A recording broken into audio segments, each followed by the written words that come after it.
दोस्तों, इस दिवाली सलमान खान ने टाइगर 3 से अपने फैंस को तोहफा दिया है और ये मूवी एक के बाद एक रिकॉर्ड बना रही है जिसकी धूम पूरी इंडिया में मची है। इसलिए आज चलिए टाइगर 3 को एक्सप्लेन करते हैं और उससे पहले आप वीडियो को भी लाइक करके चैनल को सब्सक्राइब कर लीजिए। आप चलिए वीडियो शुरू करते हैं। तो दोस्तों, मूवी की शुरुआत 1999 से होती है जहाँ जोया के बचपन को दिखाते हैं और जोया अपने पिता के साथ फाइटिंग की प्रैक्टिस कर रही होती है। यहाँ पता चलता है कि जोया के पिता का नाम नजर है और ये लंदन में ही रहते हैं। नजर एक ISI एजेंट है जो जोया को भी अपनी तरह ही बनाना चाहते हैं ताकि वो देश के काम आए। अब एक दिन जोया के पिता नजर अपनी कार से कहीं जाने वाले होते हैं, तभी उनकी कार ब्लास्ट हो जाती है और ये सब जोया की आंखों के सामने ही होता है, जिसे देखकर जोया शॉक थी। अब नजर के जाने के बाद जोया से मिलने आतिश रहमान आता है जो कहता है कि तुम्हारे पिता मेरे गुरु थे, इसलिए वो जोया को आगे के लिए ट्रेन करता है और उसका मेंटोर बन जाता है। इसी के बाद से जोया ISI में शामिल हुई थी। इसके बाद कहानी प्रेजेंट में आती है जहाँ रॉ की चीफ मैथिली मेनन टाइगर से बात कर रही होती है कि हमारा साथी गोपी 2 साल से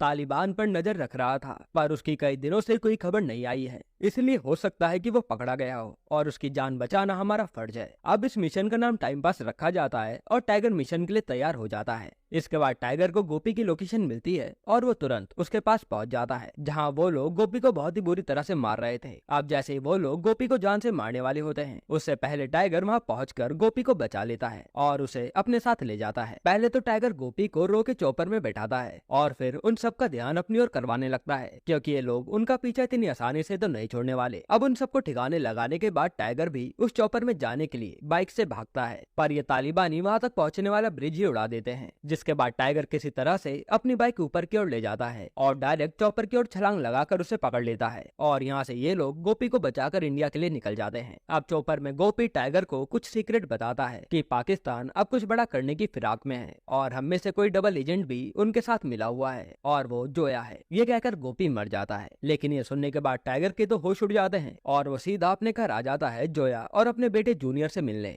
यहाँ हम देखते हैं कि टाइगर के लिए उसकी फैमिली सब कुछ है, लेकिन अब गोपी के मुंह से जोया का नाम सुनने के बाद टाइगर का शक बार बार जोया की तरफ जा रहा था। यहाँ तक कि वो जोया की हर हरकत पर नजर भी रख रहा था कि आखिर पता तो चले ये क्या क्या कर रही है। अब एक दिन टाइगर और जोया न्यूज देख रहे होते हैं जहाँ पाकिस्तान की PM इंडिया से पीस की बात कर रही थी और ये सुनकर जोया कहती है कि इस PM को भी वहाँ की आर्मी मरवाना दे क्योंकि वहाँ की सत्ता तो आर्मी ही चलाती है। इसके बाद टाइगर पर मैथिली मेनन का फोन आता है जो उसे जेवरॉन नाम के आदमी के बारे में बताती है कि वो गोपी को कोई पाकिस्तान की इन्फॉर्मेशन देने वाला था, पर गोपी तो अब इस दुनिया में नहीं है और जेवरॉन भी एक्सपोज हो चुका है, इसलिए उसकी जान को भी खतरा है। इसलिए टाइगर को मिशन मिलता है कि उसे जेब्रॉन को बचाना है और वो सीक्रेट इन्फॉर्मेशन पता करनी है। उसके बाद टाइगर जेब्रॉन के पास अपना पूरा हुलिया बदल कर पहुंच जाता है। वहाँ टाइगर देखता है कि जेब्रॉन को मारने के लिए तो कई सारे लोग लगे हैं और वो जेब्रॉन को हर किसी से बचाने लगता है। उसी समय वहाँ पर एक बाइक से बंदा आता है और आते ही गोलियां चलाने लगता है, पर टाइगर कहाँ चुप बैठने वाला, वो उस आदमी की बाइक पलट देता है और तभी हेलमेट हटता है और हम देखते हैं कि ये तो जोया है और उसे देखकर टाइगर भी हैरान था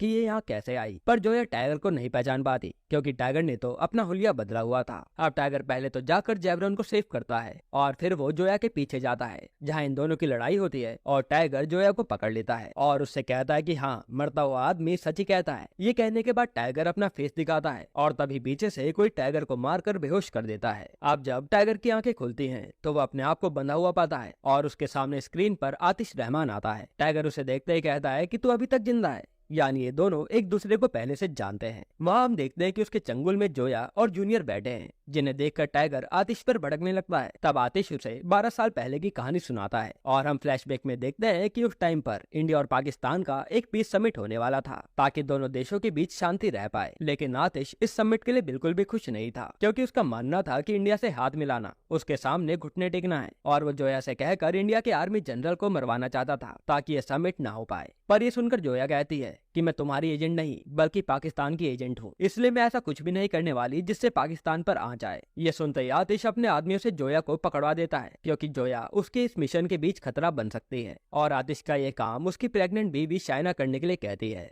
और आतिश भी मान जाता है। फिर हमें पता चलता है कि जोया ने किसी तरह से रो को इन्फॉर्म कर दिया था कि इंडिया के चीफ की जान खतरे में है, और फिर टाइगर आर्मी जनरल को बचाने के लिए निकल जाता है जहाँ शाइना इंडिया के जनरल पर हमला कर रही थी, और वहाँ टाइगर शाइना को ही मार गिराता है। इसके बाद इंक्वायरी बैठती है तो पता चलता है कि ये सब आतिश रहमान ने करवाया था, जिसके कारण आतिश का कोर्ट मार्शल होता है और उसे जेल में डाल दिया जाता है। अब कहानी प्रेजेंट में आती है और आतिश अपनी बीवी और बच्चे का बदला लेने के लिए जूनियर को एक ऐसा इंजेक्शन लगवा देता है जिसका एंटीडोट अगर 24 घंटे में ना दिया जाए तो वो मर जाएगा। तब टाइगर कहता है कि तुझे काम क्या है ये बता, मैं जूनियर के लिए कुछ भी करूंगा। और आतिश टाइगर और जोया दोनों को जूनियर की जान की धमकी देकर मिशन पूरा करने के लिए भेज देता है। मिशन ये था कि टर्की से इन्हें एक ब्रीफकेस चुराना था जिसमें क्या है ये दोनों ही नहीं जानते। अब ये काम इतना आसान नहीं था, इसलिए टाइगर अपने एक साथी राकेश को फोन लगाता है और टाइगर का नाम सुनते ही राकेश अपने दो रो के साथियों के साथ मिशन पे पहुंच जाता है। टाइगर पहले उन्हें बता देता है कि ये काम इलीगल है, इसलिए अगर तुम में से कोई भी पकड़ा जाता है तो उसका सीधा कोर्ट मार्शल हो सकता है। लेकिन वो लोग कहते हैं कि टाइगर भाई आपके साथ मिशन की अपॉर्चुनिटी हम कैसे छोड़ सकते हैं। इसके बाद जोया उन सबको ब्रीफकेस चुराने की प्लानिंग बताती है जिसको इन्हें सिर्फ 15 घंटे में चुराना था। वहाँ जोया बताती है कि ब्रीफकेस का लॉक सिर्फ चाइनीज आर्मी की लेडी की आंखें खोल सकती हैं, जो फाइट में इतनी माहिर है कि उसके सामने कोई भी नहीं टिक पाता। इसलिए वो प्लान बनाती है कि टाइगर उस ब्रीफकेस के बॉल तक जाएगा और जोया एक स्कैनर से चाइनीज लड़की की आंखें स्कैन करके भेज देगी,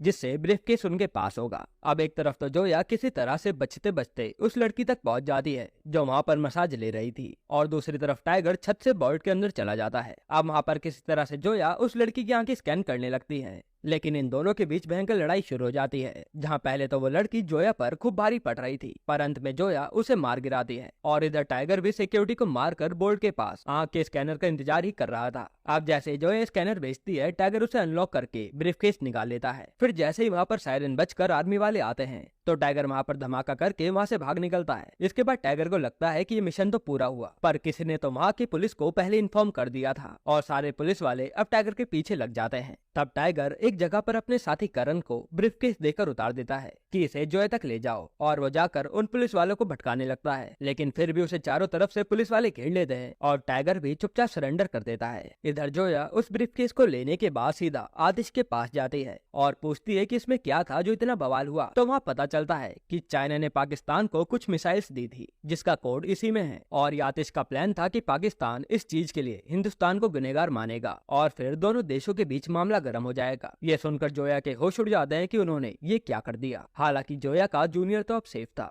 जिसके बाद अब टाइगर को पाकिस्तान के हवाले कर दिया जाता है, और यहाँ तक कि इंडिया की सरकार ने भी कह दिया था कि आप लोग टाइगर के साथ जो चाहो कर सकते हो। अब पाकिस्तान में आने के बाद टाइगर को वो लोग खूब टॉर्चर करते हैं और वहाँ टाइगर किसी तरह से एक डिवाइस अपने हाथ में छुपा लेता है। इधर इंडिया में मैथिली मेनन राकेश और उसके साथियों से पूछताछ कर रही थी कि टाइगर तो पकड़ा गया, अब तुम भी जेल जा सकते हो, इसलिए मैथिली उनसे वो कोड वापस लाने के लिए कहती है। इसके बाद यहाँ जेल में टाइगर से मिलने आतिश आता है, जो बताता है कि पुलिस को मैंने ही बताया था ताकि तू पकड़ा जाए, बाकी वो कोड तो मेरे पास पहुंच गए हैं और तेरा जूनियर और जोया सेफ है। अब दोस्तों यहाँ पर पता चलता है कि आतिश से यहाँ के आर्मी चीफ मिले हुए हैं और आतिश टाइगर को कहता है कि अब तुम्हें कल ही फांसी दे दी जाएगी, बस यहाँ थोड़ा सा और इंतजार करो। इसके बाद टाइगर वहाँ पर चुराई हुई डिवाइस से कोई जुगाड़ करके ब्लास्ट कर देता है और वहाँ से आर्मी वालों को मारकर भागने लगता है, लेकिन वो जाए तो जाए कहाँ, नीचे तो गहरी खाई थी। जिसके बाद उसे आर्मी वाले दोबारा घेर लेते हैं और तभी वहाँ पर पठान की एंट्री होती है। पठान के आते टाइगर और पठान दोनों मिलकर पाकिस्तानी आर्मी को मजा चखा देते हैं और वहाँ से भाग निकलते हैं, पर ये आर्मी वाले उनका पीछा नहीं छोड़ते और फिर एक पुल पर इन सब की धमाकेदार फाइट होती है और पठान और टाइगर सारी पाकिस्तानी आर्मी को मार गिराते हैं। इसके बाद टाइगर तो बचकर पाकिस्तान की ओर निकल जाता है और पठान वापस इंडिया, क्योंकि टाइगर को आतिश रहमान की प्लानिंग समझ आ गई थी। फिर टाइगर इस्लामाबाद में हसन नाम के लड़के से मिलता है,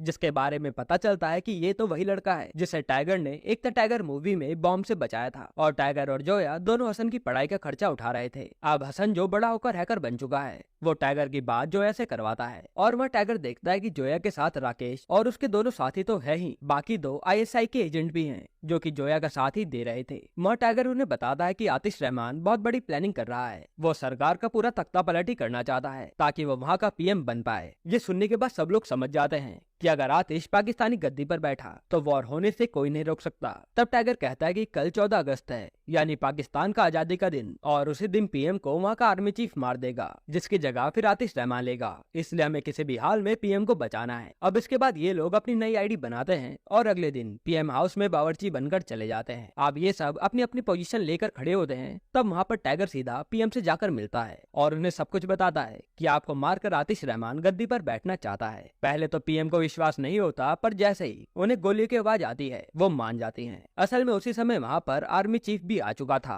पीएम को मारने के लिए। अब टाइगर वहाँ पीएम को बचाता हुआ बंकर में जोया और अपने एक साथी के साथ भेज देता है, लेकिन रास्ते में आर्मी वाले उन्हें घेर लेते हैं। तब जोया और उसका साथी वहाँ पीएम को बचाते हैं और सभी को मारने लगते हैं। इधर हम राकेश और करण को देखते हैं जिन्हें आर्मी वाले पकड़ने वाले थे। तभी वहाँ पर टाइगर आकर उन्हें बचा लेता है और धमाके में सबको मार गिराता है। पर धमाका होने के कारण वहाँ पर न्यूज वाले भी पहुंच जाते हैं और ये न्यूज अब पूरे देश और इंडिया में चलने लगती है कि पीएम हाउस खतरे में है। अंदर हम देखते हैं कि जोया और उसके साथियों ने मिलकर आर्मी चीफ को भी अपने कब्जे में कर लिया था, जिसके बाद अब आतिश रहमान भी पीएम हाउस की छत पर पहुंच जाता है, क्योंकि उसे तो आज ही के दिन भाषण देकर पीएम की गद्दी पर बैठना था। तभी उसे जैसे ही करण मारने आता है तो आतिश रहमान उसे और उसके साथी को पकड़ लेता है। इसके बाद हमें पता चलता है कि जो दो एजेंट जोया से मिले हुए थे उसमें से एक तो आतिश का ही आदमी था जो पल पल की खबर आतिश को दे रहा था। अब टाइगर नीचे उस आर्मी चीफ को पीएम हाउस से बाहर जाकर मीडिया को सच बताने के लिए कहता है, वरना टाइगर उसे जान से मार देगा। और डर के मारे आर्मी चीफ भी सच बताने के लिए मीडिया के पास जाने लगता है, लेकिन तभी रास्ते में उसे एक गोली लगती है और टाइगर सोचने लगता है कि आखिर उसे मारा किसने। और हम देखते हैं कि उसे तो आतिश रहमान ने ही मारा था, क्योंकि अब आतिश का प्लान था कि वो पीएम को तो मार देगा और सारा इल्जाम टाइगर पर आएगा, जिसके कारण इंडिया की पाकिस्तान से दुश्मनी और भी पक्की हो जाएगी और इससे पाकिस्तान का पीएम बनने में आतिश को और भी ज्यादा आसानी होगी। अब चीफ के मरने के बाद पूरे देश में न्यूज चलने लगती है कि पीएम हाउस में बहुत ज्यादा गड़बड़ चल रही है। तभी आतिश रहमान लाइव आता है और बताता है कि हमारी पीएम साहिबा अभी भी टाइगर के चंगुल में है और वो टाइगर पर ही इल्जाम लगा देता है कि उसने ही आर्मी चीफ को सबके सामने मारा है और कहीं अब वो पीएम साहिबा को भी ना मार दे। इसलिए आतिश कहता है कि आज मैं पाकिस्तान के लिए उस टाइगर को मार दूंगा। इसके बाद आतिश करण को बड़ी बेरहमी से मार देता है और सीधा पीएम की जान के लिए निकल जाता है। आप थोड़ी देर में आतिश की आर्मी टाइगर और जोया को घेर लेती है, क्योंकि आतिश के निशाने पर हसन था। तभी वहाँ पर हसन बम से पूरी आर्मी को उड़ा देता है, जिसमें वो भी मारा जाता है। इसके बाद आतिश टाइगर को पकड़कर पीएम के पास बंकर में ले जा रहा होता है, क्योंकि वो जानता था कि वहाँ पर पीएम मौजूद हैं। और जैसे वो लोग बंकर में पहुँचते हैं तो वहाँ पर कोई भी नहीं होता। तब पता चलता है कि टाइगर ने जोया को पहले ही पीएम को बंकर से बाहर निकालने के लिए भेज दिया था। असल में टाइगर का प्लान था कि आतिश और उसकी आर्मी को टाइगर बंकर में संभालेगा और जोया पीएम को लाइव भेजकर सब कुछ दुनिया को बता देगी। और होता भी ऐसा ही है। जोया अब टेलीकास्ट करके पीएम को लाइव लाती है और पीएम सब कुछ बता देती है कि आतिश के कारण ही ये सब हुआ है। और वो कहती हैं कि टाइगर और उसके साथियों ने तो मेरी जान बचाई है। फिर टाइगर यहाँ आतिश की आर्मी को तो मार देता है और फिर दोनों में भयंकर लड़ाई होती है, जिसमें दोनों ही एक दूसरे को खूब मारते हैं और अंत में टाइगर आतिश को भी जान से मार देता है। यानी अब आतिश भी मर गया और पूरे देश को सच्चाई भी पता चल गई और इंडिया का नाम भी साफ हो गया। जिसके बाद टाइगर और उसके साथियों के ऊपर से सारे चार्जेस हटा दिए जाते हैं और उन्हें नौकरी पर दोबारा रख लिया जाता है। फिर हम टाइगर को एक जगह पर देखते हैं जो जोया के साथ आराम से बैठा हुआ था। तभी वो मैथिली को फोन लगाता है और कहता है कि मैडम जब भी आपको मेरी जरूरत होगी, क्योंकि भारत के लिए टाइगर हमेशा रेडी है। यहीं पर ये मूवी एंड होती है। अब दोस्तों मूवी के एंड में हमें एक सीन दिखाते हैं जहाँ कर्नल लुथरा एजेंट कबीर को कहते हैं कि तुम्हें एक मिशन पर जाना है, क्योंकि भारत का एक और दुश्मन आया है जो बहुत ही खतरनाक है। यानी कि दोस्तों हमें वॉर 2 भी बहुत जल्द देखने को मिलेगी, जिसमें ऋतिक रोशन के सामने जूनियर एनटीआर नजर आएंगे और इन दोनों को आमने सामने देखना किसी ट्रीट से कम नहीं होगा। बाकी दोस्तों आपको टाइगर 3 कैसी लगी हमें कमेंट में जरूर बताइएगा। और अगर मैं आपको एक छोटा सा रिव्यू दूं तो टाइगर 3 एक मास मसाला मूवी है जिसे देखने में तो मजा आता है, लेकिन बीच बीच में ऐसा लगता है कि मूवी की स्टोरी बहुत ही सिंपल है और ऐसी स्टोरी तो हम कई बार फिल्मों में देख ही चुके हैं। बाकी ओवरऑल मूवी काफी अच्छी थी और पठान का कैमियो भी बहुत ही जबरदस्त था। अब दोस्तों आपको अगला एक्सप्लेनेशन कौन सी मूवी पर चाहिए हमें कमेंट में जरूर बताना और अगर आपको हाल ही में आई मूवी स्कंदा देखनी है तो ये वीडियो देख लीजिए।